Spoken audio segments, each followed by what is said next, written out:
One thing I was going to talk about today in the second half, I'd like to devote part of that, or most of that, I guess, to the Knights of Malta, which is an organization which was spoken about some in conjunction with the Jesuits, and the Jesuits apparently do run the Knights of Malta.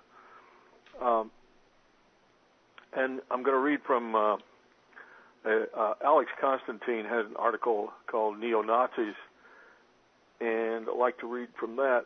When Hitler's attempt to create a third empire, Third Reich, failed, many leading Nazis escaped through the Knights of Malta and the Vatican rat run to the Americas. Far from disappearing, the Nazi movement and its racist ideology became a force both at grassroots and elite levels. Street-level neo-Nazism is particularly interesting for its overt use of Christian and biblical rhetoric. However, this is hardly surprising when the most powerful of neo-Nazi elite secret societies are directly linked to the Holy Roman Catholic Church, specifically the Knights of Malta, the Italian Masonic Lodge P2, and Holy Roman Empire Restorationist, the Priory of Sion, have all been proved to be linked to the hierarchy of the Vatican. Global members of these fascist groups participate at the highest levels of the military, international politics, and finance. P2, Propaganda 2, are perhaps the most visible and are named after the propaganda machine of Nazi Joseph Goebbels that effectively mind-controlled the German people into believing their Rosicrucian racist ideology that led to the Holocaust. P2 has been linked to the Mafia and directly implicated in the death of Pope John Paul I in 1978, as revealed by the acclaimed book In God's Name by respected journalist David Yallop. It is widely known that Pope John Paul I demanded resignations from Vatican insiders who were members of P2 and were involved in major money laundering for the Mafia through the Vatican Bank. He also planned a complete reshuffle of the staff and the power structure of the Vatican. The next night, he was found dead in his room with a list of names scattered over his body and was promptly buried without an autopsy. Those listed were retained, and many were promoted to positions of more responsibility and power, including Chicago's Bishop Paul Marcinkus, who handled Vatican investments and who eluded a suspicious Italian police by remaining within the Vatican walls. P2, like Hitler's own SS, are the elite of the international neo-Nazi movement. Yet, like Hitler and his occult inner circle, P2 are the ground troops of an even more powerful hierarchical elite. Britain's respected newspaper, The Guardian, portrayed the structure of P2 as a pyramid beneath a pyramid. Its Grand Master, while at the apex of the P2 pyramid, was only at the base of the controlling power structure. It was revealed by a former member of P2, Mino Pecorelli, that the organization was ultimately controlled by the Knights of Malta and their allies within the CIA. Following this revelation, Pecorelli, like so many that have spoken out before him, was found dead. Shortly after, P2's Roberto Calvi, who handled Vatican finances and faced corruption charges, was found hanging under Blackfriars Bridge in London. A suicide, no doubt. Also killed to protect the inner secrets of the secret societies. What were you saying, Viz? I'm sorry. No, I'm kidding. I'm going to a suicide, no doubt. Yeah. I think when they found him, he had bricks in his pockets. I'm not sure what that was supposed to have meant. Well, in all honesty, if I guess if I wanted to increase the G-force, I put cinder blocks in my pants too. But yeah, and of course, as you well know, you can argue that Godfather 3 was not the best acted one. All right, fine, I get it. Yeah, but it was the most. Yes, it was damning. Astute, wasn't it? Yes.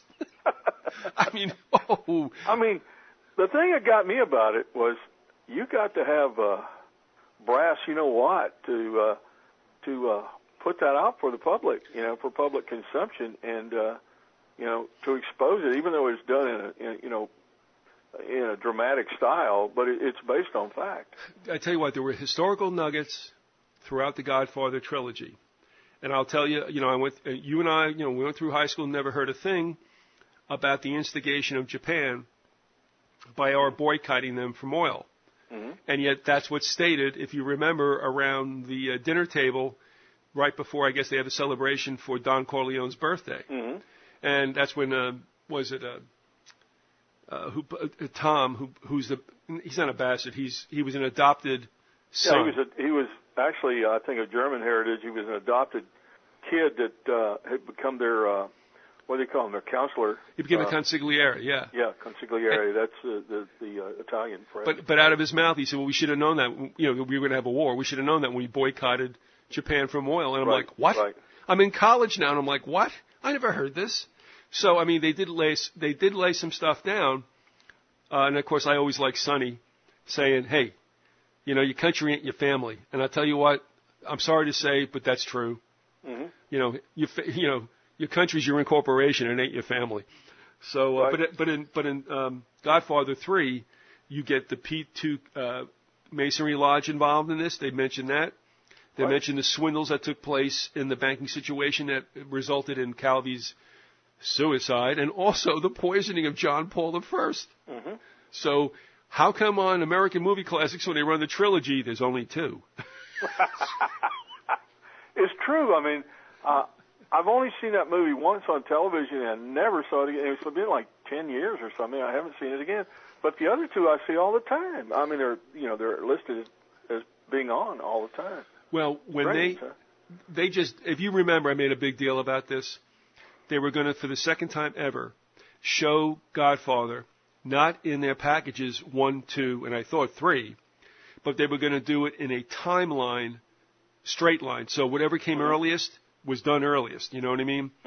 Not all these flashbacks necessarily and stuff. So they're going to show it from the timeline of, Don Corleone coming over and all that. And I had seen this in 1977. They had done it one more time. So this is the first time they had done it since then. I'm going like, oh, great, then Godfather 3 will be in there. No. They used one clip in the teaser for this special package where Pacino goes, what did he say? Every time I want out, they bring me back in, Yeah. But not 1 minute from Godfather 3. I mean, I still loved it, We did the Uzo in the morning with the biscotti and all that. We had spaghetti at pasta at night. And we watched this whole thing, and I'm like, they're not going to do Godfather 3. So, at any rate. I'm just amazed. I forget the guy's name that's the director. Oh, gosh. What, Coppola? Yeah, Coppola. Francis Ford Coppola, I think. Yeah. Yeah, I'm just amazed that he put that out because, I mean, that could get you killed, man. Well, I think they thought that Sophia's performance just killed it itself. So. Which I thought worked because she acted like a real human being. And I'm like, well, I could buy that. She was in the dark about everything. So so they said she did a bum job in acting. I'm like, well, actually, she was probably like the most real human being in the whole show, Yeah. But at any rate, yes. I thought it was fairly well done. It wasn't as well acted or even as well written as the other 2, but it wasn't bad. No, there was. And it was so much the politics in it and the importance of the events that were displayed there were considerably, more weighty than the other 2. It got a little close to home in those ones. So yeah. All right. Thank you for indulging me in that. No problem. It is known that P2's former Grandmaster Alessio Gelli is also a Knight of Malta, as are most of Gelli's inner circle within this neo-fascist Masonic lodge, which has members and affiliated lodges throughout the world, particularly in Europe and South America. And P2 are intrinsically linked at the highest level to the mysterious Priory of Sion, the I'm a dragon but still a Catholic secret fraternity sworn to protect the Dragon Grail heritage and restore and expand the Holy Roman Empire in any capacity. According to the Holy Blood, Holy Grail authors, only 2 days after his appointment as Grand Master of Sion, Pierre Plantard de Saint Clair met with P2's Grand Master Alessio Gelli. Following the Italian authorities' raid on Gelli's Roman villa in 1981, files were discovered listing members of affiliated secret societies, indicating the pools of recruitment for this cabal within a cabal. Included were the Roman Catholic Church's ideologically fascistic quasi-cult Opus Dei, who have thousands of members worldwide and possess immense investments in land and businesses. Their new American headquarters, built in New York City in 1999, cost over $42 million. Also uncovered were membership lists of the Knights Templar, another trans-Masonic fraternity of pseudo-aristocratic bloodlines and initiates. Needless to say, the vast web of connections of the international neo-Nazi movement has impeccable credentials. While Gelli is now serving a prison sentence for fraud, Roberto Calvi's widow fingered former Italian Prime Minister and Opus Dei member Giulio Andreotti as the true head of P2. It is no surprise that Andreotti is also alleged to be a member of the Priory of Sion. Italy's current Prime Minister, this was written a few years ago, but anyway, Italy's current Prime Minister, Silvio Berlusconi, who effectively controls 90% of Italy's film, TV, and radio through his media empire, is known to be a former member of P2. And much has been written about his rise to political and economic preeminence with P2's direct support. Berlusconi's recent tenure as president of the European Union gave him a greater international legitimacy and could feasibly have allowed the hidden dragon empire to tighten its grip on Europe once again. With neo-Nazism's solid links to both the Rosicrucian secret church and the official Roman Catholic Church, it is not surprising that street-level neo-Nazi organizations such as the Arm of the Lord and the Covenant of the Sword, Stormfront, and Christian Identity use symbology and rhetoric from both camps. The cross within a circle, like the swastika before it, is central to Rosicrucianism and has become the corporate symbol of neo-Nazism. White supremacist claims are backed up by biblical references of a traditional Christian nature, thus creating a quasi-occult and Christian belief system that is as confusing to the world today as it was under the Third Empire of the Nazis. This may also explain why fascism and Nazism held ground in most of the Catholic countries of Europe, Germany, Italy, Austria, Croatia, and Spain. With friends in such high places, it is not surprising that the neo-Nazi movement today has the unshakable self-confidence to persistently deny that the Holocaust ever occurred. Even the written admission by the Holocaust infamous architect Adolf Eichmann fails to convince. But this is wholly consistent with the neo-Nazi's Rosicrucian ideology that teaches to control the will, one must deny the negative consequences of one's actions. Stop at that point in case you have any comments. That's pretty heavy stuff to have said that. Yeah. Wow. Yeah, I really like Constantine. I wish that there was some way to get the guy, to be interviewed. No, he won't do it. He just won't. I mean, have you ever tried to email him? I did at your request one time, I don't know, 3-4 years ago. And what happened? You told me that Yep. he hadn't responded to you, and you wondered if he might respond to me, So I tried, and I asked him, could I possibly talk to you, blah, blah, blah, and no reply.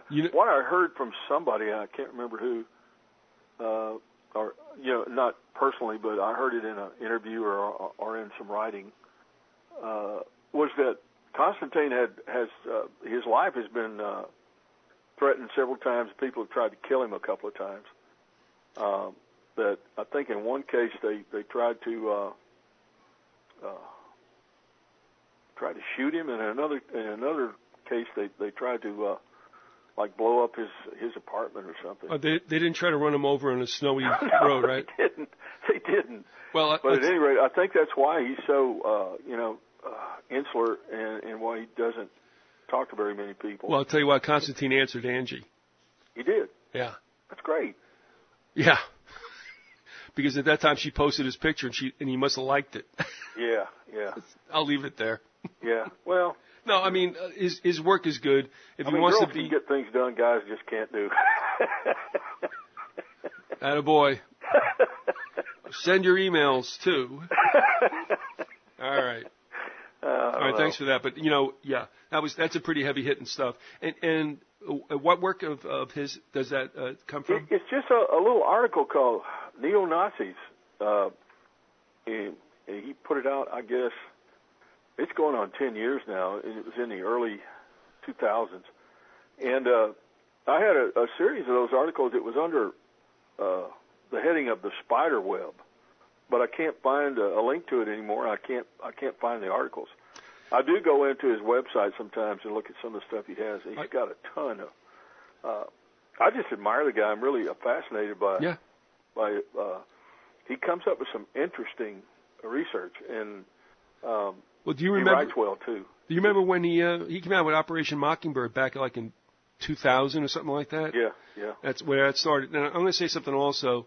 Harry and I used to talk about this, and Harry says, I swear as a kid that I heard that the Holocaust was like 15 or 10 million.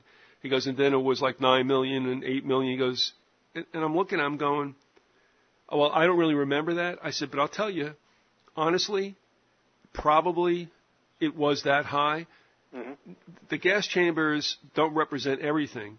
Mm-mm. It's the working camps. I mean, if I'm going to be a like devil, in Peenemünde, no telling how many people, where they had their rocket launching, their rocket facilities in Peenemünde, and I think the other one was Nordhausen. They killed multiple thousands of people there. Worked them to death. Yeah, work them to death makes sense. Right. You get something out of them. They would allow them so many calories per day, and they worked them as hard as they could, beat them along the line to get them moving faster. And then I believe it was at Peenemünde when somebody was about to drop out, they would just take them and hang them from. They would take piano wire, hang them, and they would hang them from the top of the facility, so that everybody could see them hanging there. And sometimes the weight of the corpse would pull off, and you would have a corpse fall to the ground. And this was their work environment. Well, yeah, and then you don't even have to waste a bullet. No, that's what it comes down to.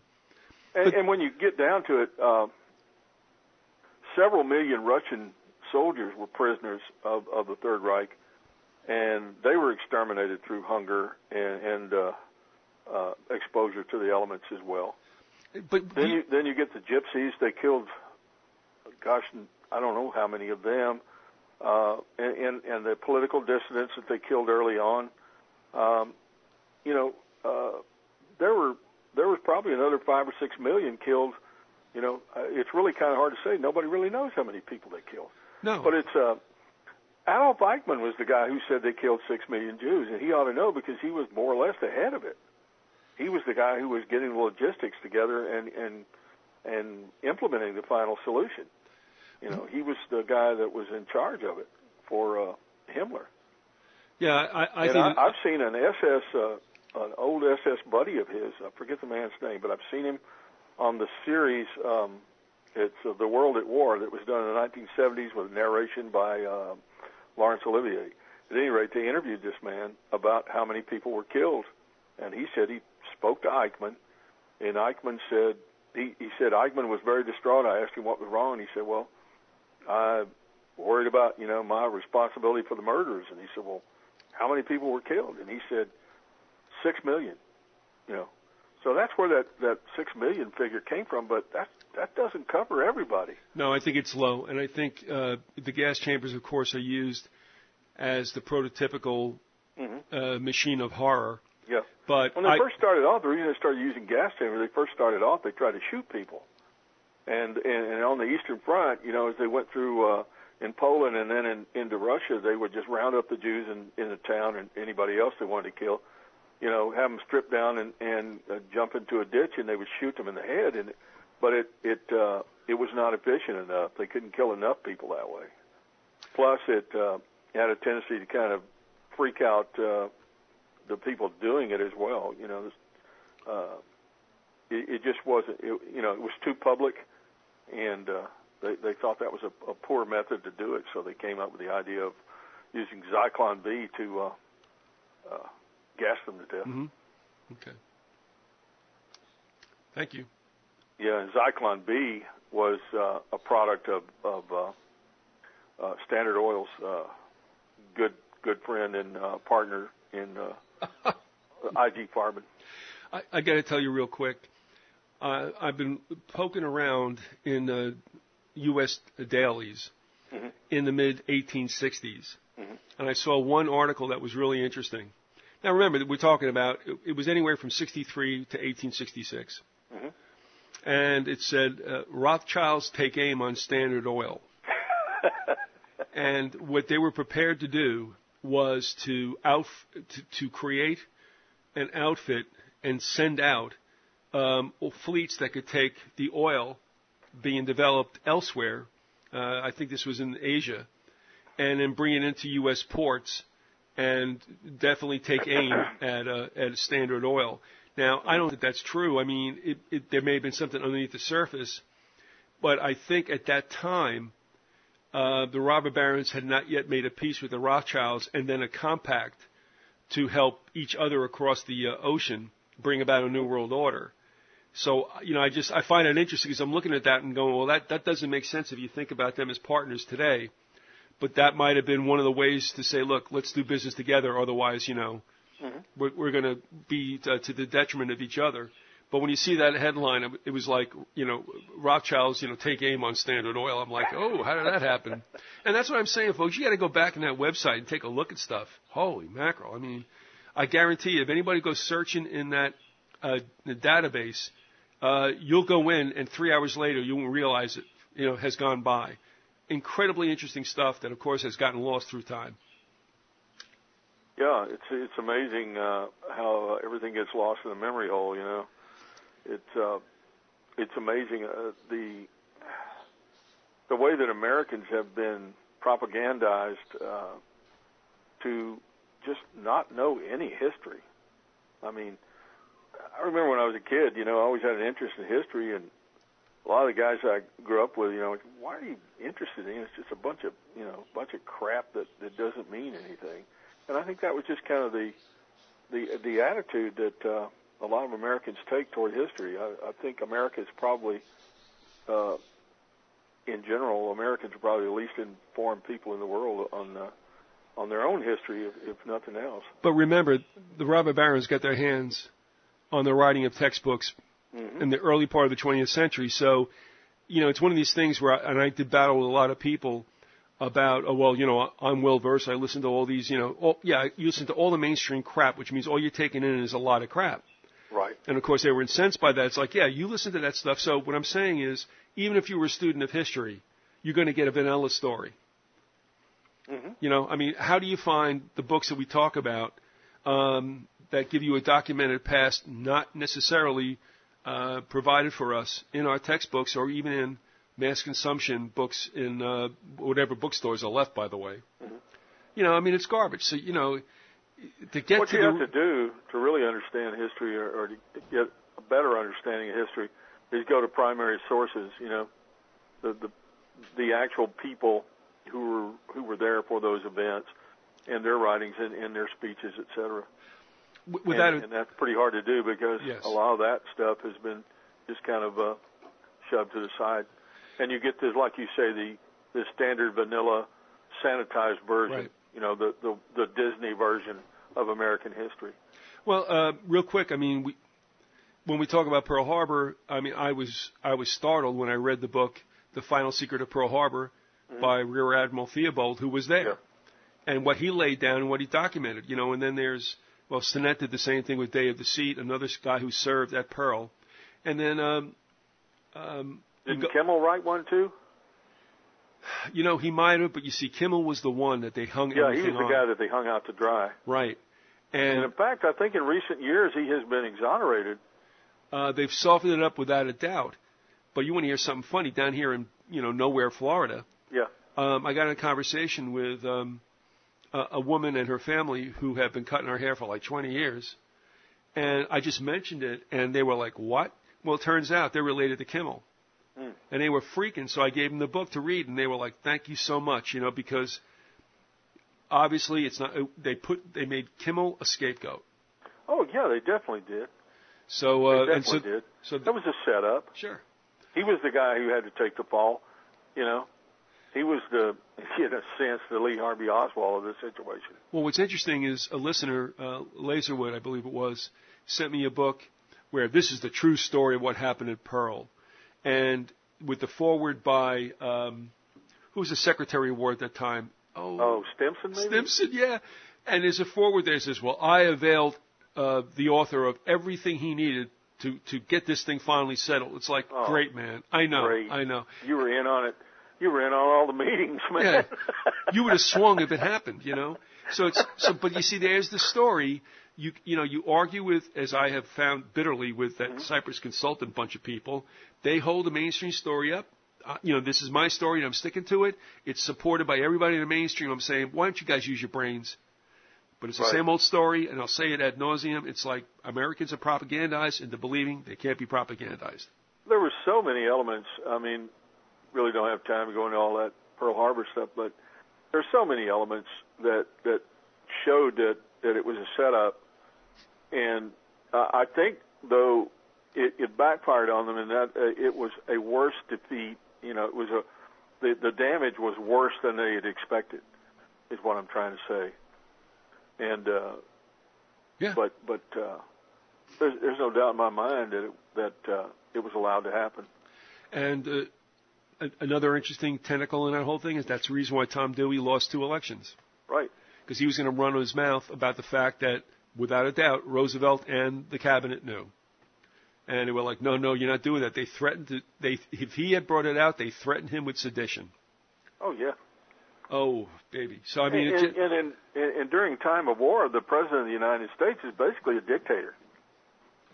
And Roosevelt was a dictator, in a sense. And they could get away with it, If he'd wanted to run his mouth, they'd have slapped him in irons, He would have spent a long time behind prison doors.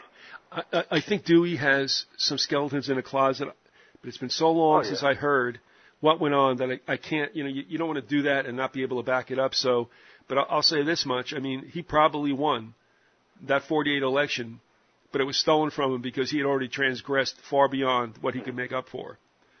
And of course, whoever was going to be the, let me just say this. Let's see. He got in at, 48? Yeah, the election between Dewey lost to Roosevelt in 44, and Dewey beat Truman in 48. But late night, suddenly, things go bump. Oh, yeah. It's the same thing in 1960, when Kennedy beat Nixon. And it was the same thing in 2000 when Shrub beat... down here in Florida? Yeah. I tell you what. What's his name? The lockbox guy. I saw noontime footage. Al Gore. Oh my gosh, what a You can't say enough. What a choice in that election. Oh man.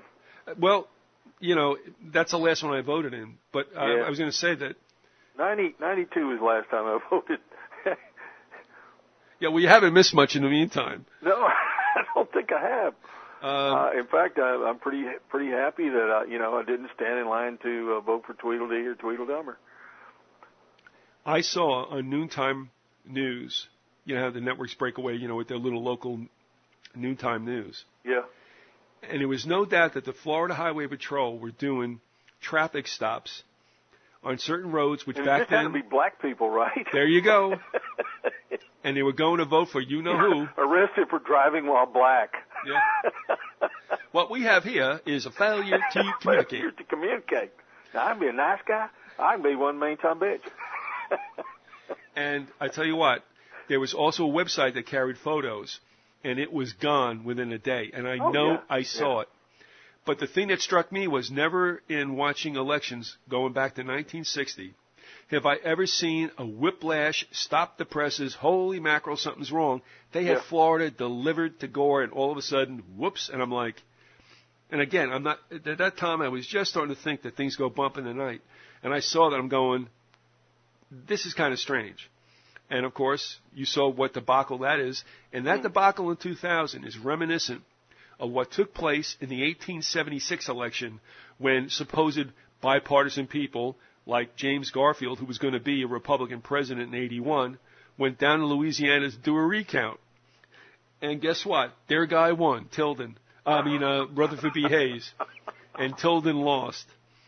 They cited 3 states they were going to go after. I believe it was Florida, I think it was South Carolina, and Louisiana. They went down to Louisiana and said, oh, we found it, miscount. Yeah. Hayes is in. It's amazing, it's like here in Texas, the ballot box stuffing that LBJ did, the Duke of Duval in Duval County, where people came out of graveyards in Right. senatorial election and voted for LBJ. It's like with the vans of drunks that they bring around and they vote at every precinct. Yeah. They come back to give him another shot. All right, way to go, guys. All right, okay, thank you. I was going to go on and talk about the Knights of Malta some more. Sure. There's quite a bit of material, and we'll see where that leads. But this is more in relation to the United States and U.S. intrigues. This is from an article called Holy Smoke and Mirrors by David Guyat. It was written in the late 90s. Albert Vincent Carone is one of those people who spent his life dancing between raindrops and turning invisible wherever a shadow lingered. He existed and also didn't exist. Al Carone, under his near namesake, Al Capone, truly was a paradox wrapped in a mystery concealed behind an enigma. Carone was a detective in New York's police department, but this didn't stop him from becoming a made man in the Genovese crime family. He knew all the leading mafiosa of his day, including Vito Genovese, Sam Giancana, Santos Trafficante, Joe Colombo, and Paulie Castellano, among others. Carone was also a full colonel in the U.S. Army, where he had operated in the Army's counterintelligence corps. Unsurprisingly, in view of his close relationship with Bill Casey, he was also a covert operative for the CIA. But that wasn't half of it. Carone was also a Grand Knight of the Sovereign Military Order of Malta, which historically has been the military arm of the Vatican and is regarded as a separate state with full powers of statehood, including issuing its own diplomatic passports. In more recent decades, SMOM has acted as a funding conduit, a black market gold channel, and money laundry for the CIA, among others, and is known to act as the Vatican's intelligence arm. It was, for example, alleged to be involved in the disappearance of Russia's gold reserves, over 2,000 metric tons, that vanished during 1991, around the time that Soviet Premier Mikhail Gorbachev was ousted from office. Malta knighthoods are awarded to many leading individuals who are part of the military and intelligence community. The CIA's Bill Casey, for example, was a Knight of Malta. Former NATO general and later U.S. Secretary of State Alexander Haig is also a Malta Knight. Another is General Vernon Walters, the former Deputy Secretary of the CIA under DCI George Bush, and later appointed a roving ambassador during the Reagan administration. The legendary head of the OSS, the World War II precursor of the CIA, was Wild Bill Donovan, not O'Donnell, or I think I called him MacDonald the other day, who was made a knight along with his wartime compatriot and later CIA chief of counterintelligence, James Jesus Angleton. And John McCone, another prominent member of the U.S. Spook Agency, was also distinguished with a Malta knighthood. The list goes on. Most interesting was Reinhard Gehlen, the former Nazi intelligence expert, recruited by the U.S. in 1945-46 to head the Gehlen Org, a secret German-based intelligence arm of the United States that was composed of former SS and Gestapo agents, many of whom, including Klaus Barbie, were wanted Nazi war criminals. The foregoing names amount to a listing of some of the most powerful and influential members of the Western intelligence community over the last 5 decades. One Vatican group that has extremely close ties to the Knights of Malta is the ultra-right-wing Opus Dei. This is an immensely powerful faction of the Vatican today whose public do-good activities eclipse a plethora of the darkest political and financial machinations known to man. It will come as a surprise, perhaps, that Carone was closely associated with Opus Dei, and in particular a covert operation that had its origin back in 1944. This was Operation Amadeus. This highly secretive operation was part of the Operation Sunrise negotiations conducted between Alan Dulles, the then senior wartime OSS officer in Switzerland, but later to become the director of the CIA, and SS General Karl Wolff. This debonair and well-connected SS officer commanded the SS and Gestapo contingents in Italy at the time. The result of these negotiations, at least those parts that are now known about, was an agreement affording amnesty to an extensive roster of SS Gestapo forces in exchange for their agreement to ship their alliance to the West in a pre-planned covert battle aimed at defeating Soviet communist menace. In other words, the Cold War. One spin-off of these Dulles-Wolff arrangements were the Vatican-run rat lines that aided wanted war criminals to slink to safety. Tens of thousands of SS and other Nazis escaped capture as a result of the rat lines. These included such figures as Franz Stangl, commandant at Treblinka extermination camp, and his friend Gustav Wagner, who ran the Sobibor death camp. Others to escape in this manner included Adolf Eichmann, the architect of the Holocaust. Eichmann was later captured by Israeli intelligence agents, smuggled to Tel Aviv, where he stood trial and was eventually executed. In comparison, Joseph Mengele, Dr. Joseph Mengele, known as the White Angel, a war criminal wanted for his cruel and inhuman experiments on death camp inmates at Auschwitz, escaped to Argentina and lived a long life. Operation Amadeus was exclusively concerned with the flight of SS and Nazi war criminals to the South American continent, and their later ferocious covert actions against the indigenous populations, identified under the banner of anti-communism.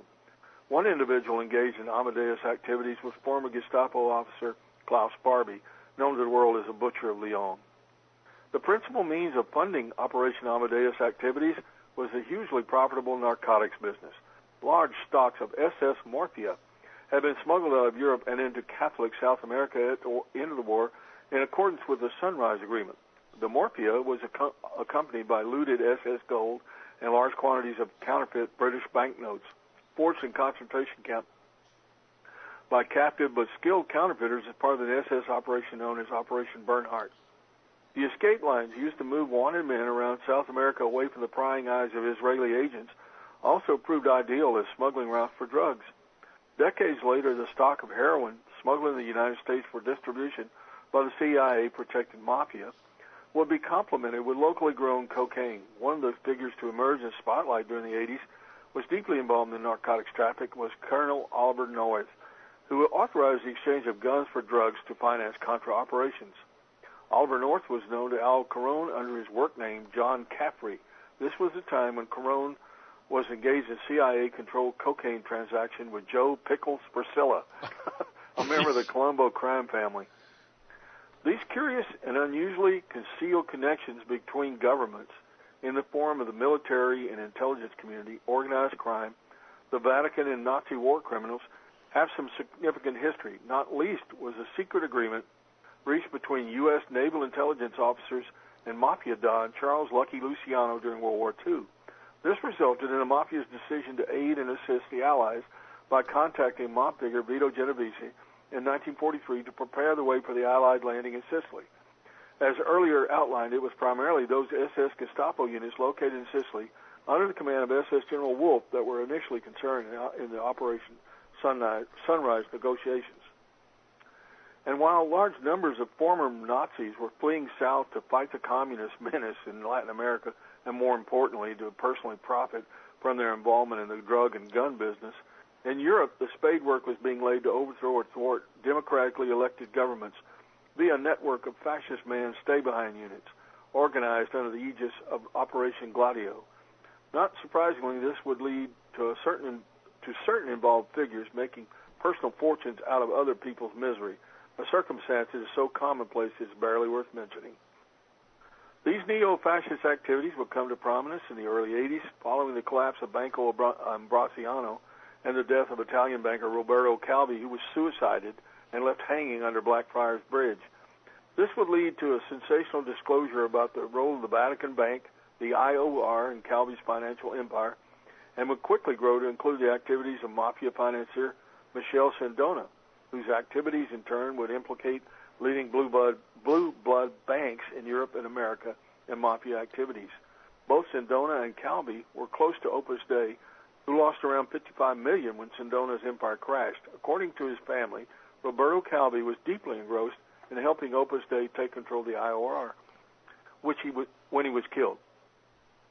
Meanwhile, both Calvi and Sindona were members of the secretive Propaganda P2 Masonic Lodge that is said to have been a parallel government in waiting and which planned to effect a coup d'etat in Italy following a Communist Party victory at the polls. P2 was run by former Italian fascist and member of the Nazi SS, Licio Gelli, dubbed the puppet master by the Italian press. Gelli's connections to the ultra-hard right and fascists in Europe and Latin America were extensive. In fact, he had been deeply involved in establishing the Vatican-run rat lines that aided the worst Nazi war criminals to escape Allied justice at the end of World War II. All told, an estimated 50,000 Nazis were helped to freedom.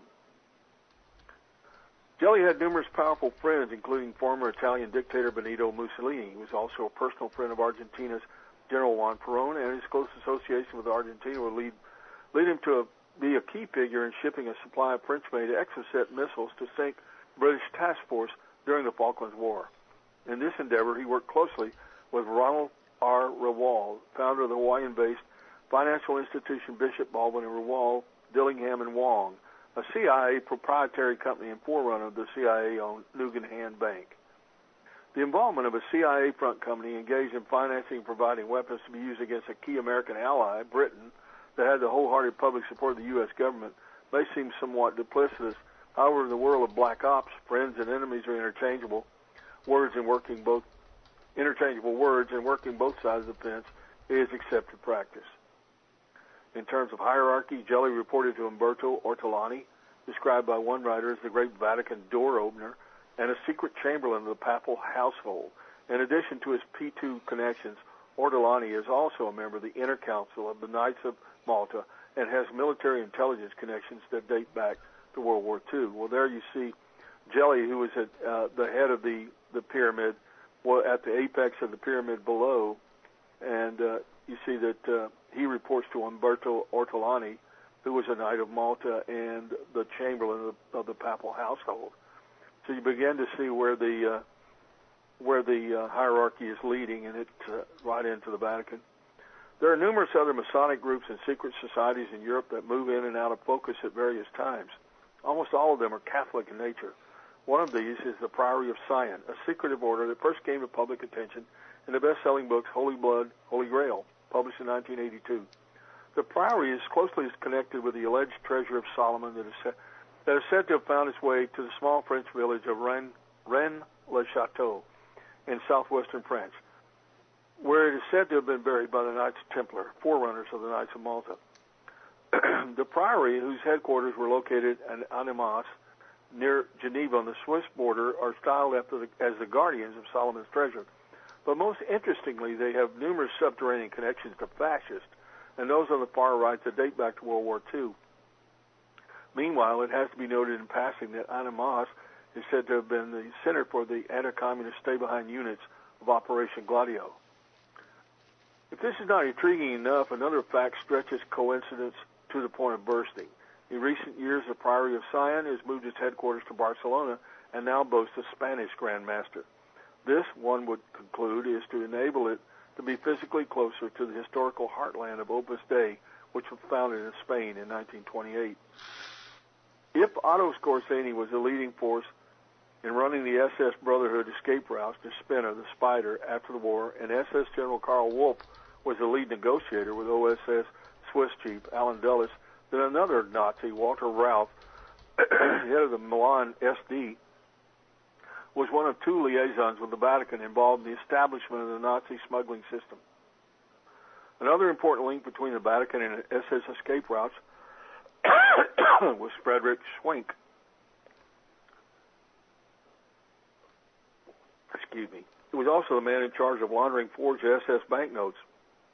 Before the war, Schwenk was an international arms dealer shipping weapons to China and Russia. He was also the investment manager of the family fortune of his first wife's aunt, Baroness Jeminin Gutenberg, of the vastly wealthy Argentine-based Bunge family, of the massive transnational firm Bunge Corporation that is also known as the Octopus.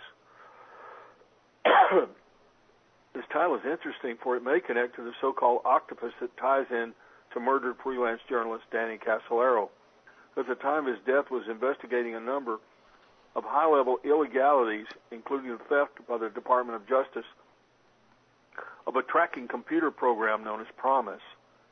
Casolaro was writing a book about what he had discovered. His original title, Behold a Pale Horse, was later modified to The Octopus. In a draft page of the book, he described this group as an international cabal who freelance services covered parochial political intrigue, espionage, sophisticated weapon technologies include biotoxins, drug trafficking, money laundering, and murder for hire. Casolaro further stated that this cabal had its origins spawned 30 years ago in the shadow of the Cold War. After Casolaro's death, journalist Carol Marshall followed up his investigation and wrote an as-yet unpublished manuscript titled The Last Circle. Excuse me. In this, Marshall describes her investigation of Robert Booth Nichols, one of the central figures of the octopus, whom she describes as being part of a secretive group known as the Chosen Ones, and who wore, get this, skull and crossbone rings, and shared a common interest, if you could call it that, in the old German SS occultism, its tribal and inner circle rites. During her continued investigation into the octopus, Marshall found that SS occultism outlined above was connected to Lieutenant Colonel Michael Aquino, a former U.S. Green Beret who is a self-professed Satanist, and who held a top-secret security clearance for his work in military intelligence and on classified psychological warfare matters. Aquino officiated at SS Black Magic ceremonies held at Wewelsburg, the castle once used by SS Chief Heinrich Himmler to create an SS Order of Teutonic Knights based on the Knights Templar. The foregoing connections lead themselves to the larger picture of global, interlocking, right-wing fascist groupings that operate in the shadow land of deniable military and intelligence operations associated with profit during World War II and later throughout the Cold War.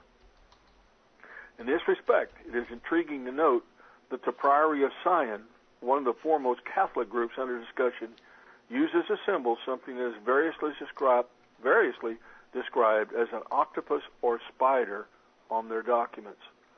The Priory association with the octopus could easily relate to the so-called octopus described above, where organized crime worked hand in glove with operatives from U.S. intelligence and the military.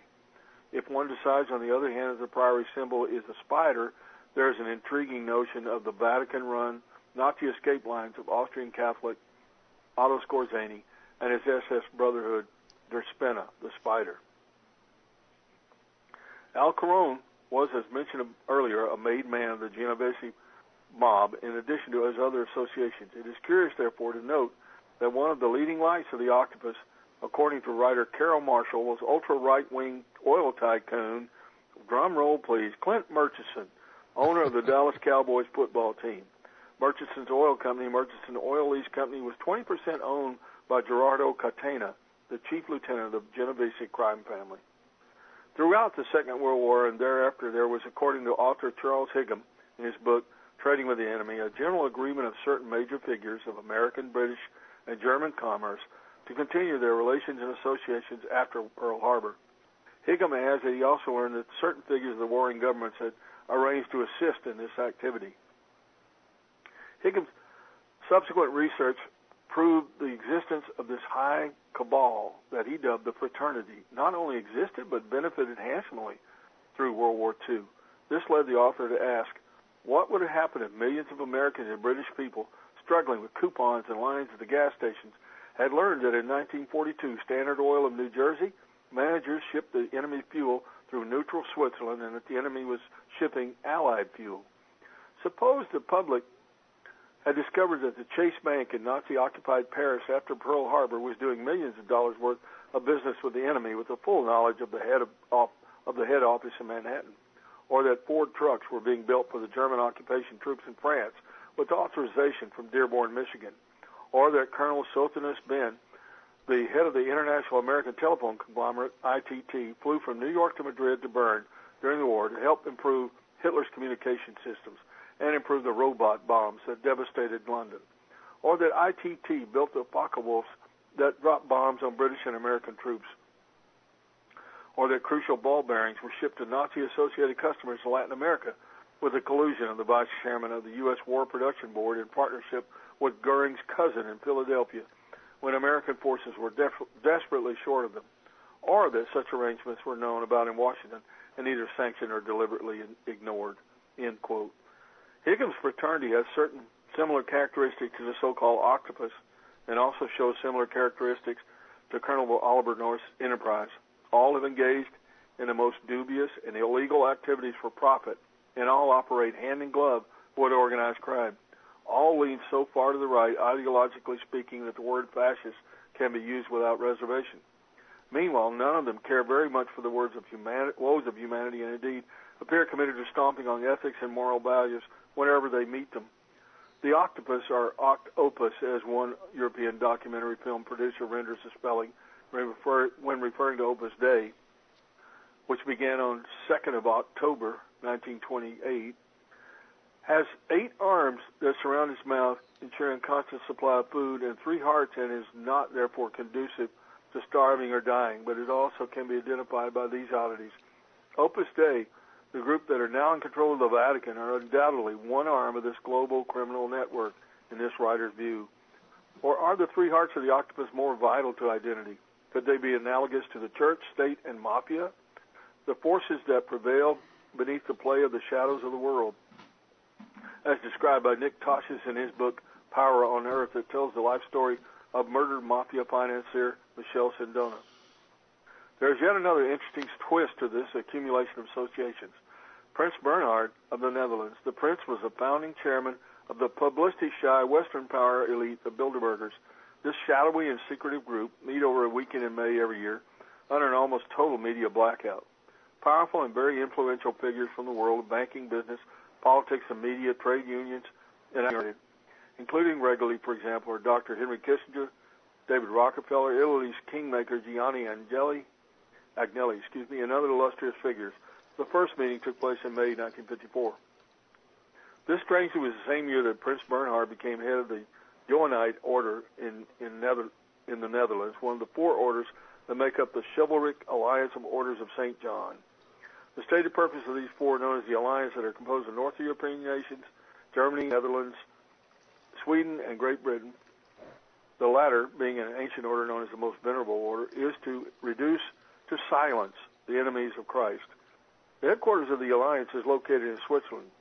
These are Protestant order rather than Catholic, but it is of significance that on 26 November 1963, the alliance was consolidated with the signing of a joint declaration between the Sovereign Military Order of Malta and the Most Venerable Order at St. John's Gate, London, by the Grand Chancellor of the SMOM, the Prince of Resitano, and Lord Wakehurst, Lord Prior of the Most Venerable Order. In other words, the Catholic and Protestant orders bound themselves to work together to silence the enemies of Christ, a clear reference to communism.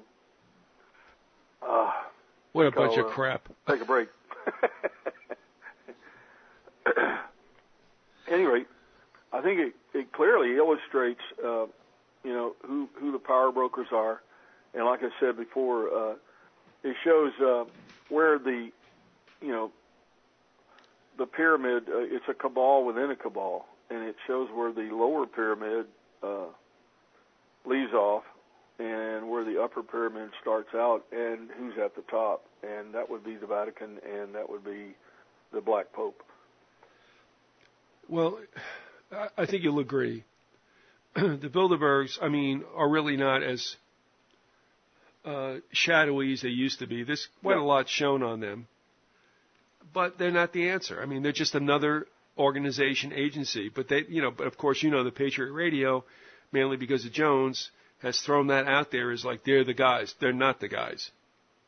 Well, isn't it interesting how he can always identify organizations like the Bilderbergers, and they are part of a push toward a new world order. They really are. But he can always identify people like that, but he can never really get into identifying the Jesuits, the Knights of Malta, or anyone else associated with the Vatican, Opus Dei. He never gets into that at all. In fact, isn't it interesting how some of his friends, some of his very close friends, are Opus Dei members? I got friends in low places. Yeah. No, look, Ron Paul, go to LouRockwell.com, which is pro-Vatican. Mm-hmm. They have everything that Tom DiLorenzo has ever written, which just continues to crucify Abraham Lincoln. It's like, look, he's dead already, all right? But you got him. Yeah, they got him. That's absolutely right. You got him, and you got away with it, and the world let you get away with it. And then there's this stuff. I don't care what Lincoln was. Look, if you're going to be president, guess what? First of all, you're going to be a prick. All right? You can't be anything but if you're going to do that. The thing that's amazing is Lincoln even knew that the Jesuits were on his trail. He stated it. he wrote about it. Just think of one thing, and this is conjecture, but consider this. If, in fact, and we believe it to be true, that Chinneky's counsel to Lincoln, and Lincoln's understanding that, especially, okay, look, what was his sin? Wanting to rapidly end the war. Let's get it over with. Mm-hmm. His own party didn't want it. The beef for cotton people didn't want it because money was being made. Mm-hmm. And when he was too conciliatory too quickly, and you can say it might have happened at Gettysburg, that might be true, then he was a marked man, so that his dream of seeing himself in the mirror, do you remember that dream? Yeah. He saw himself once and a half of himself, remember? Right. That he would not fulfill a second term. I don't think so much was a supernatural or a prophetic dream, but I think he realized if he didn't have the stomach to prosecute this war further and cause more misery and suffering, I'm not even saying the slaves were involved in it. I'm not even mentioning. I think it probably came out of his subconscious. I think he knew when he changed his mind, his ass was grass. Well, probably consciously knew it, but all that anxiety came out in the nightmare, the dream, whatever you want to call it. He also had a dream where he walked around and saw his body. Yeah, in the lying in in state. That was it. And asked who it was, and then he looked down and it was himself. Yeah. I'll just say this: it could have been dreams, or it could have been his way of telling folks that what he had made up his mind that they never understood had been changed. Mm-hmm. That's his way of putting it out there. That's just a thought, but you know what? It would be, I guess, more palatable, if you will, that he was prophetic about his death. No, he understood when he was not going to prosecute the war further than was desired by the North and Europe. That, okay, dude, you broke the treaty, and we'll get our revenge. Mm-hmm. Because when Booth whacked him, and this is what I wrote in the emails that you'll see on Monday, when Booth whacked him, it had no advantage for anybody. Mm-mm. The CSA had already surrendered. Well, it was definitely going to hurt the South. Now, in what way? If I'm sitting up there in Washington or New York or Boston, and I find out that a Southerner or a person who was supposed to be representing Southern hostility toward Lincoln, and I find out he's blown Lincoln's head off, I'm going to have a real bad attitude toward the people of the Confederacy, of the old Confederacy. All right. I'm going to want to rub their nose in it. I'll give you that. But then that makes sense of the fact that they made sure the Reconstruction Acts were passed. Mm-hmm. They threatened Johnson. I mean, they physically threatened Johnson with impeachment. Mm-hmm. So, yes, you could say that. But the thing was, it did not help the CSA. No. They were doomed. However, you're right. It was the worst thing that could have happened to them. All right. I mean, to the ordinary people, not the politicians in the South, but, everyday farmers and everyday, blacksmiths and tradesmen and, just ordinary people in the South. It was the worst thing that could have happened because that meant that Reconstruction was going to be rough. Oh, it was. You're absolutely I won't go into it, but my own family suffered from that. Well, lost property and just their whole way of life was ripped up on my mother's side. Her folks, her ancestors. Well, remember that the 11 states that rebelled, with Tennessee being probably the least of the problems, mm-hmm. Were brought back and they were acknowledged as peaceable and back in the Union. And then what do you know? I don't know how much span of time passed, not much. And then all of a sudden they were put under Reconstruction Acts and martial law. Mm-hmm. So it's like, okay, what happened about that thing about us being brought back into the Union as peaceable? Right. So, and you're right. I mean, so if it helped nobody. No. And I know you've done numerous shows, and I know you've got a pretty good rap about how the Jesuits were involved with that. Do you want to go into that now? Well, I'll tell you what. Let me throw this out and we'll see where it goes, okay? Okay. But before I do that, since you did broach this, do you want to lay something down first? No. I just my whole point in today's diatribe or whatever is was basically to show the pyramidal structure and who is at the top and what I think what has led to us becoming what we hated, and that is the machinations of the Vatican and in particular the Jesuits. All and right. I think they are the people behind the two world wars and the people who will be pushing for the third world war. And, of course, it's not that simple. There's a lot of organizations involved, secret societies involved, occultists, et cetera, et cetera. We've been through all of that.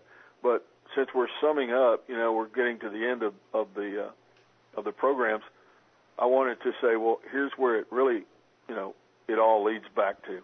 And that was my point with talking about the Jesuits and the Knights of Malta. I'll say this. I've been poking around, like I said, the newspaper archives of the mid-1860s.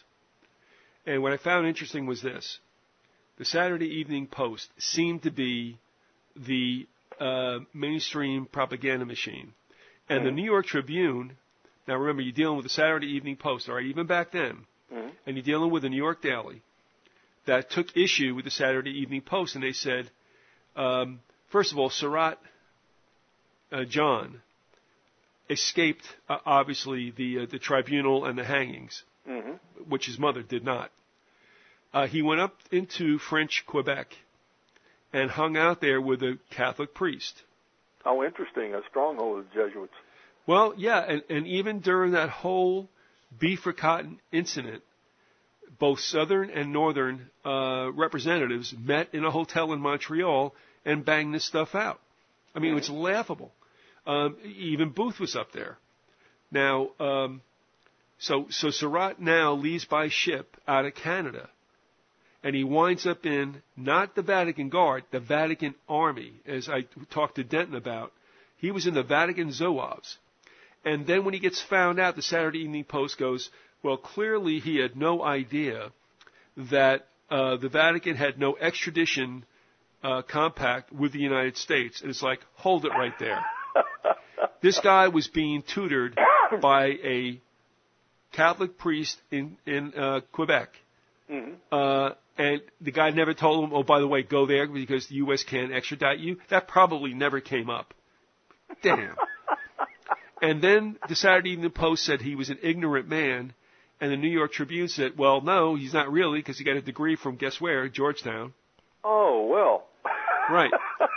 And then they said, well... Even better. Yeah, and the last thing they did was make an excuse about why he left Rome to get on a boat to go to Alexandria. Oh, well, he was just... No, he was trying to evade capture by U.S. authorities who got his ass in Alexandria and brought him back. And then what happens is he's brought back to, guess where? Georgetown.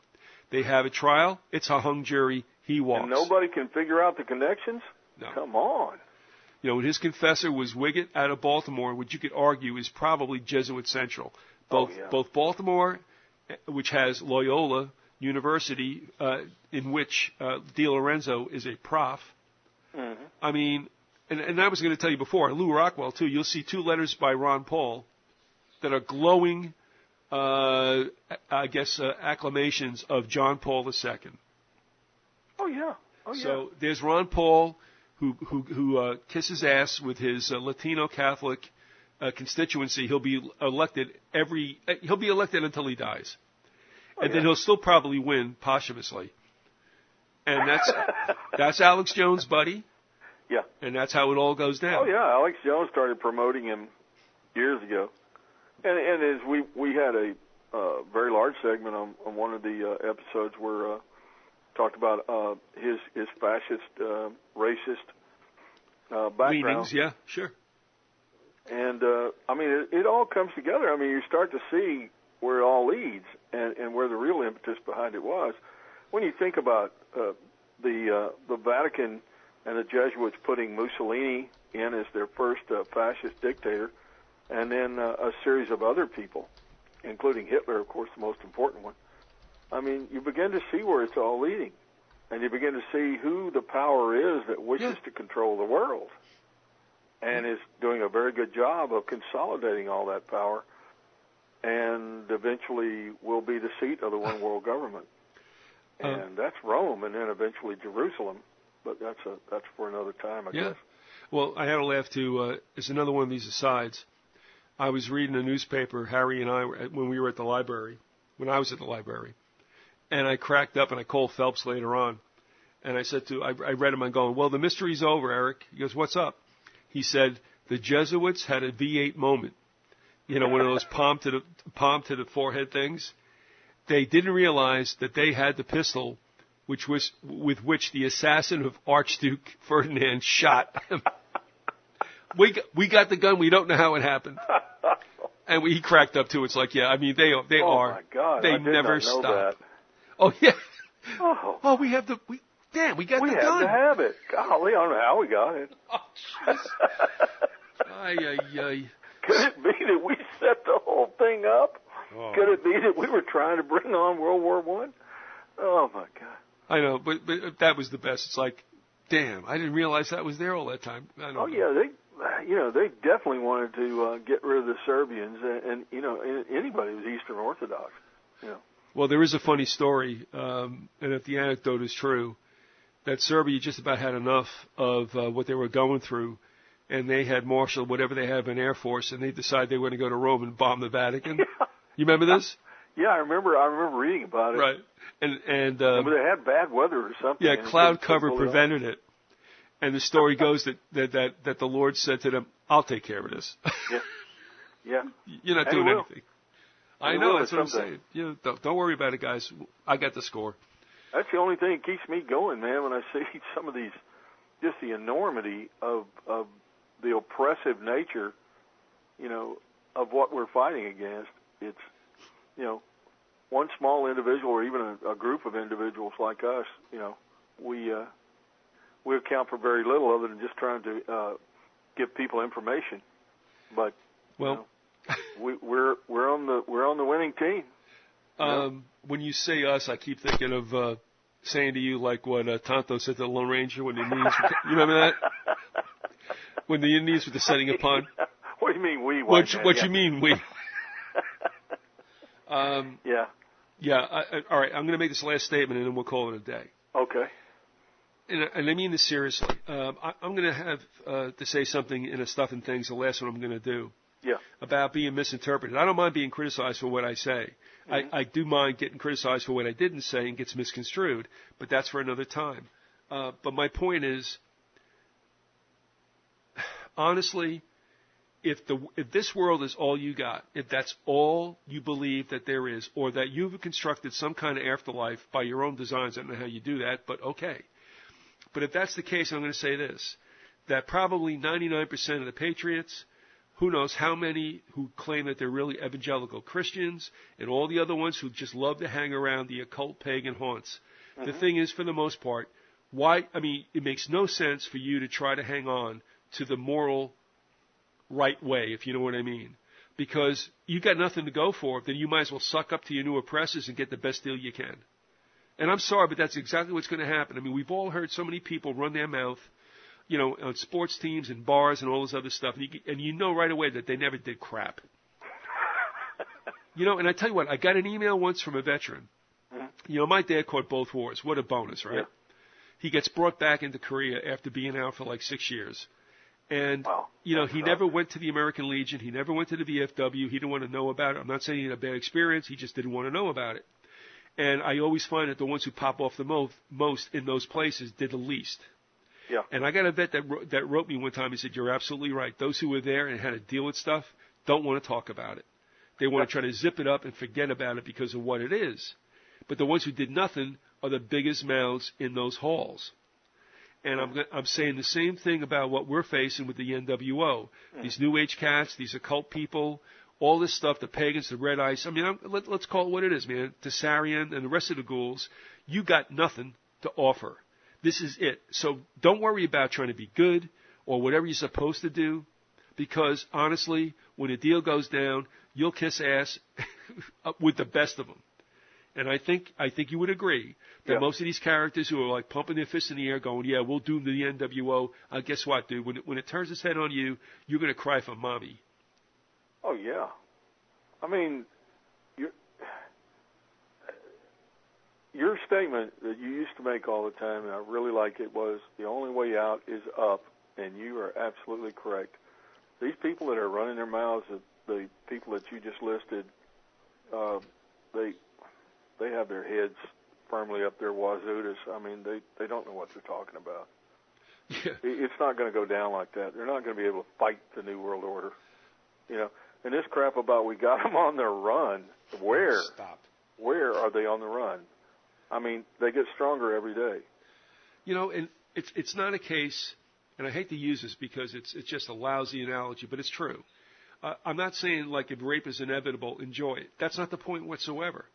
The thing is, if we thought we had a fighting chance and there was some idea, that's okay.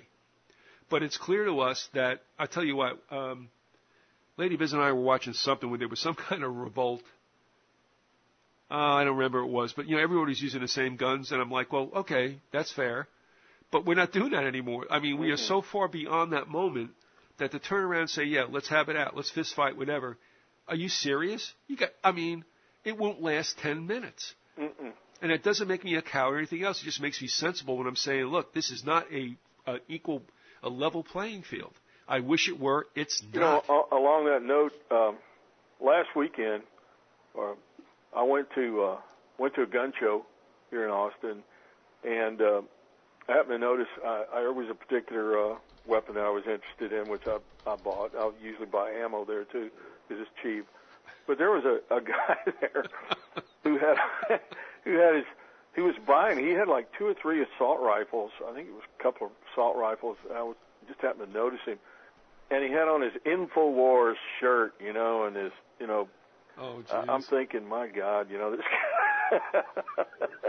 this guy's getting an overdose of Alex Jones and thinks he's preparing for the, you know, the apocalypse by buying his AR-15s, and it's like, you know, good luck, pal. Right. I mean, don't get me wrong, you know, I like guns, and I believe in being armed. I believe in protecting myself, you know, my family, and that sort of thing. But you're not going to go up against, you know, the military no. and the kind of weaponry that they have. They have stuff, you know, they're way beyond just bullets now, pal. Look, you know, you know. But he had his InfoWars shirt on. You could tell he was like, you know, had kind of a strut to him. You know, he was gonna take them on. You know, I could just read that, you know, from his posture and the whole deal. I told you I was behind that pickup truck that had those stickers, and I pulled alongside him, and I'm saying, these people are like ugly as a can of hookworms. I mean, I'm sorry. I mean, I know. What does that mean? I related this story a couple of years ago. I'm going to relate it one more time. It seems like it might be a little stupid, but it's exactly how I feel. When I was living in Hudson County, things were kind of rough, and there were a lot of gangs in those days, you know. Yeah. And the Guttenberg gang was coming to fight us in North Bergen. Now I was very young at the time. I'm like 8 years old. This is mostly like, you know, I don't know, like a 6th or 7th grade. Oh yeah, thing. you told that story. You got up on the roof and just kind of watched it. We were gonna go and fight them on Hudson Avenue, and I lived on the corner of 75th and Hudson, right? And I got myself a nice lead pipe, and I was banging it as I was walking it, and dummy me, I hit, you know, I don't know what you guys got for sewer grates, but you know, these were perforated holes like in a grate that came out into the street, and I went ahead and I shot it down, and because it didn't hit anything, I lost it and it went down into the sewer. I'm like, I got nothing. So then we turned the corner, right? Suffer me this. We turned the corner, and our leaders, who had sticks and stuff, in sight of the enemy coming down Hudson Avenue, got on their stomachs and started making rat-a-tat noises like they had machine guns. And I'm like, dudes, those aren't machine guns. Those are sticks. And I said to myself, you guys are the leaders? Yeah, that's when I kindly did a moonwalk backwards. I went up to the roof of my apartment building and watched the Guttenberg gang turn everybody into red grease. And I'm like, God almighty. And that's what I'm looking at with the Patriot movement. You have no idea what you're doing, you lunatics. Well, these people, you know, been reading too many comic books or watching too many, you know, or playing too many violent video games, and you know, and they're pumped up on this macho fantasy. It's like some kid who's been watching Rambo too much, you know, and their heads are up their butts, man. They don't know what they're dealing with. I don't know if you remember when Imus did Rambo's Neighborhood.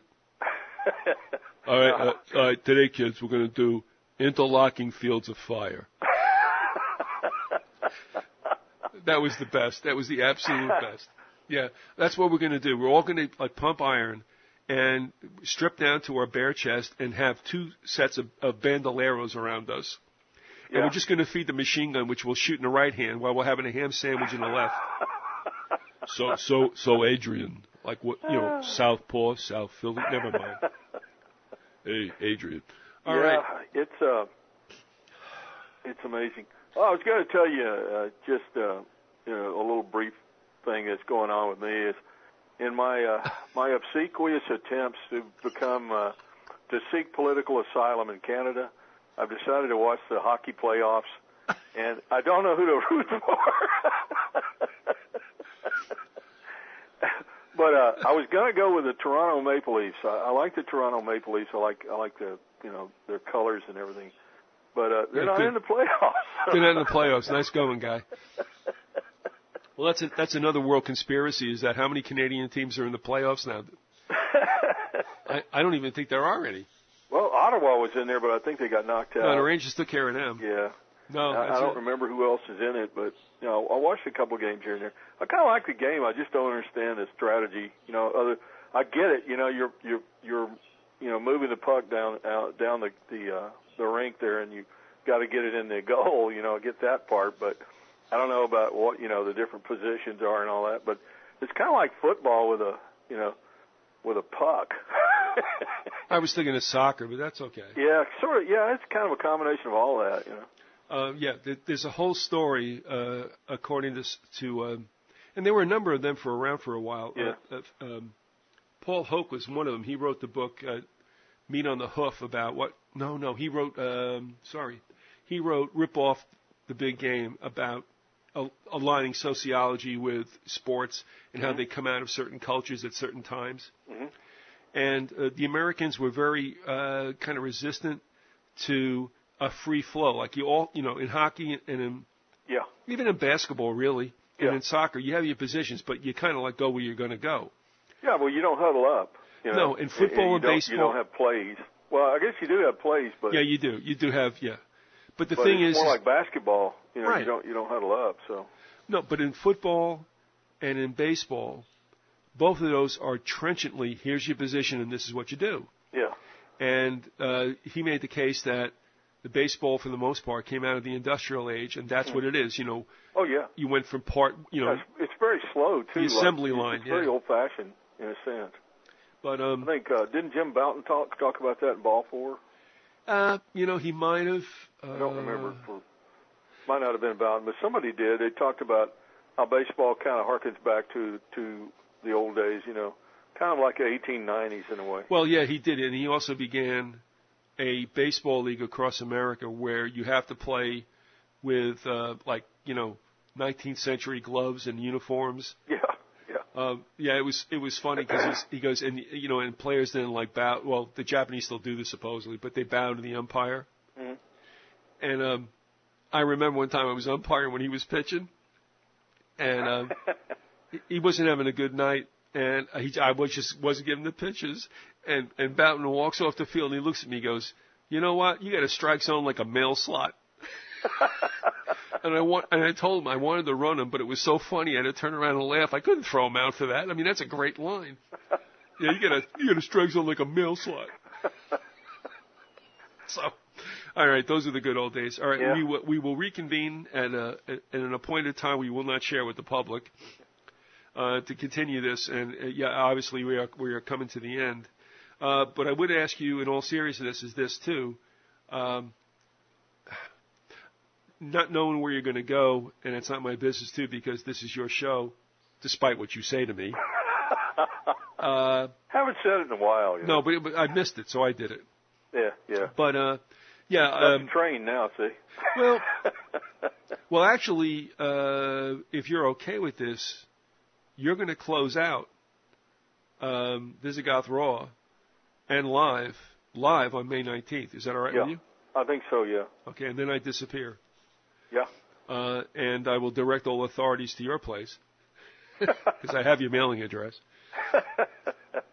But and also taking a look at Germany, I don't know. I mean, as it was in World War I, as it was in World War II, as it is now, I'm just wondering sometimes if the revenge toward that republic, which obviously got into the Vatican with Luther's theses. That's theses, not. Anyway. They've always been a special case for the Vatican, the German nation, and of course Germany has a very strange history too, in that it was a divided country. It was divided into provinces, Bavaria and Prussia being very, very different, and the other states. And but during World War I and II, the Vatican really used the German state as its military arm. Trying to figure out where they would hang in there with the new Holy Roman Empire. Mm-hmm. It's hard to say, but have Holy Roman Empire will be dominated by. There won't be any. I believe there will be no nation states as we know them now in Europe. No. But you will have the Germans dominating, the former Germans dominating the Holy Roman Empire, just due to the way the situation has worked out. And I believe that you're going to have the 10 provinces of the world, would be like you'll have 10 sort of Eurozone unions, yeah. Yeah. You'll have, North American Union and I guess South American Union, and I would already have a European Union. I don't know about how the rest of it will be divided up, but it'll be like 10 zones. And I think the Club of Rome even talked about that quite a few years ago, back in the 60s maybe. Yeah, 68 they came out with the map in their book, yeah. And I think that's the way it's going to go down. But you know what? I think the center of it will all be from Rome and from Jerusalem eventually. That will be life after the blast. Mm-hmm. Because it's all going to be about economics, which is really Satan's game, because, as we said, mercantilism is his deal. I wrote to Paul, and Paul Sandu is going to join us next Saturday for our next to last episode. And I wanted to talk about Paul's view of how what America's future will be, and we'll also talk about the plagues that the Bible talks about in Revelations, and the Antichrist and the beast system. And Paul always has interesting viewpoints. I don't know if he necessarily agrees with mine or yours or whatever, but it doesn't matter. He always backs up what he's saying with Scripture, and he always has interesting insights. So I'm kind of looking forward to just kind of sitting back, asking some questions, making a couple comments here and there. Paul's not rude, but Paul has, I get hit with the same thing. If you do enough research and you feel like you got it all covered and there's nothing else you might have missed, if you get trenchant about your point, I don't see that as being, you get like, you never, I'm like, look, what do you want me to do? You want me to tell you, okay, fine, I'm lying. But it's for everyone to check out for themselves. But excuse me. I did not decide this myself. I didn't come to any conclusion of my own, volition. What I did was I just said, look, okay, show me where it's at, and that's it. You can say everybody has a bias. I guess that's true to some extent, but I had no sacred lambs or, demons I wanted to prosecute. I just said, all right, give me the body of work.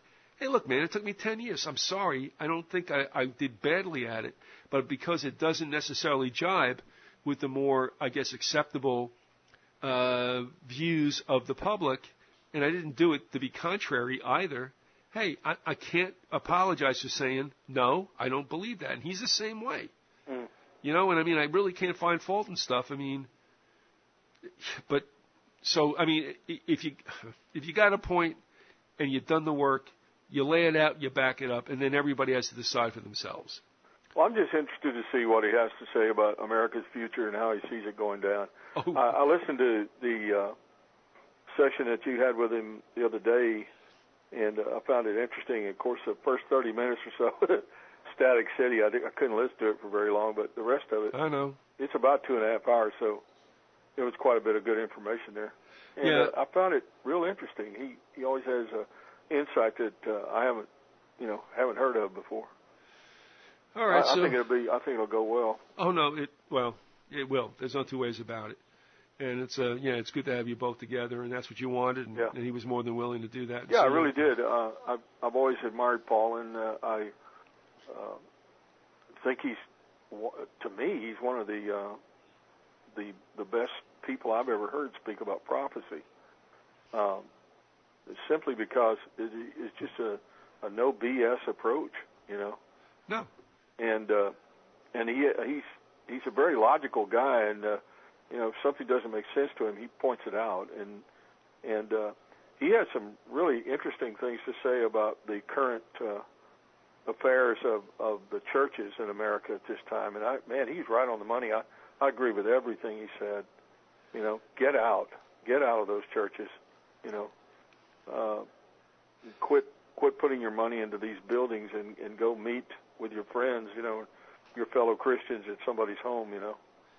It just made perfectly good sense. I've been saying something along those lines for quite a while now.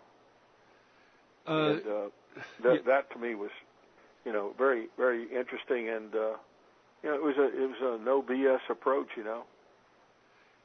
I said a while ago that if I had to define the world we're in and we're headed for in one word, it would be deception. Mm-hmm.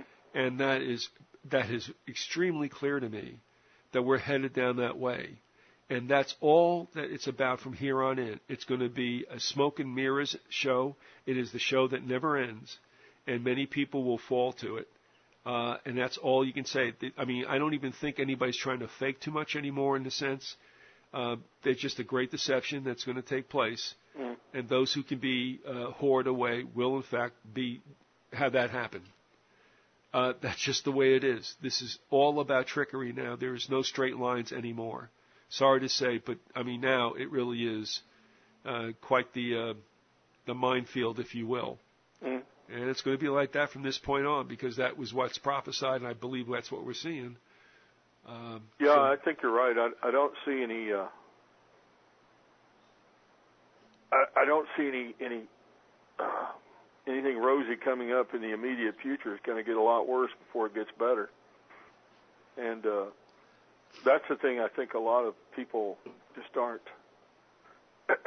They aren't looking at it. What I'm trying to say is they don't want to look at it. They want to fight the New World Order, and come up with some method, where the cavalry will show up and and take over, and everything will be rosy, and we'll get our country back. Well, we never owned the country in the first place, so no, there's nothing to get back. And the Constitution, I want to talk about the Constitution. Well, Constitution is kind of a lot of jive too, and but it's just a question of powers of spiritual good and spiritual darkness duking it out, and that's it. We're caught in it. Well, I want to ask these people too. It's like, okay, when was the last time you used the Constitution? They say this stuff. Well, you need it. Well, when was it that you didn't get it? When was it that you didn't use it? I mean, tell me how this has changed. You know what I'm saying? It's all about sound bites and aphorisms and things that are said that after a while, I mean, not that they ever had any meaning to begin with, but they just get like absorbed into the culture as if there was a reality before it. And there's not. Oh, when does the Constitution get you out of a tight jam? It's like blah, blah, blah, blah, blah, So anyway. Yeah, a lot of people just parrot what they hear. It sounds good to them, so they just mouth it all. Really? They memorize a few lines and parrot it.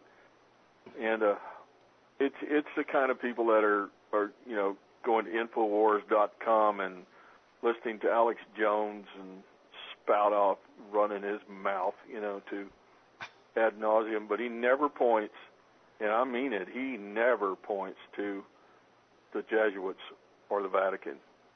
Isn't that interesting? And some of his best friends just happen to be associated with Opus Dei. That's scary. That's really scary, and people are buying into that. Well, as I told you, I mean, there's nobody on any of these Patriot networks, whatever they are nowadays, that's doing it. They're all patterning the same thing, Constitution, blah blah blah, and it's like okay, fine. I mean, there's just nothing there. Why do you look for the living among the dead?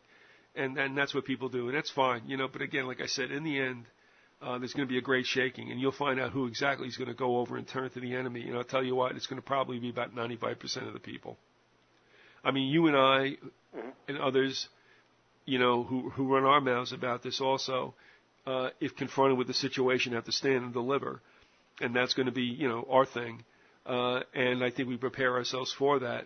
But these other ones who think they're going to go out, and kick ass and take names, I mean, as soon as it looks like it's not going to be too good, like I said, they're going to foul their pants and yell for mommy. Right. And I don't want to be around it because well, they'll give I don't up want anything. to scare anybody, but why is it if people could go to concentration camps in Germany, if people could be, killed by the state in mass numbers, rounded up and killed by the state in mass numbers in Germany, a modern, nation in the middle of the 20th century, why do you think it could not happen here?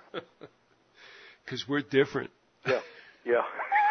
We're sensitive. We're Americans, man. We're warm and fuzzy. You can't tell us that stuff, man. Yeah. No, we love everybody. I need some help. We got freedom, man.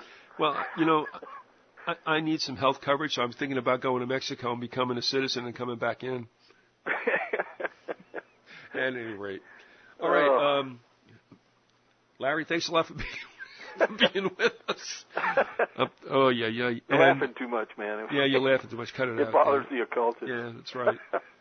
What up with you? And I also want to mention one thing as well for you people who think we're going to go away. Well, we're not going to really go away. But the segments that we're going to do under this series, which is going to probably number 30 at the least, are going to be available for as long as thinkorbeaten.com is there. It's going to be listed on what will eventually become my archived homepage with Angie with Think or Be Eaten, and the series will be there for for everyone to avail themselves of, starting from the very first. So that will go on, as a reference point or whatever after I disappear. So I've given your name to the authorities, and I wish you well. And I got some extra coupons to Arby's. Yeah. Well, I turned you into the brain police. And they saw me as no threat. Yeah, they didn't see you as a threat. No, I know. Oh, all right. That was uncalled for. But you didn't refrain from it though. That's okay. Listen, what good are cheap shots if you don't take them? Yeah, you got to follow up on those. All right. Man, it's been fun talking to you there. Yeah, it's been something like that. And unfortunately, if the Lord wills, we'll see you next week. Okay. Take care, brother. Okay.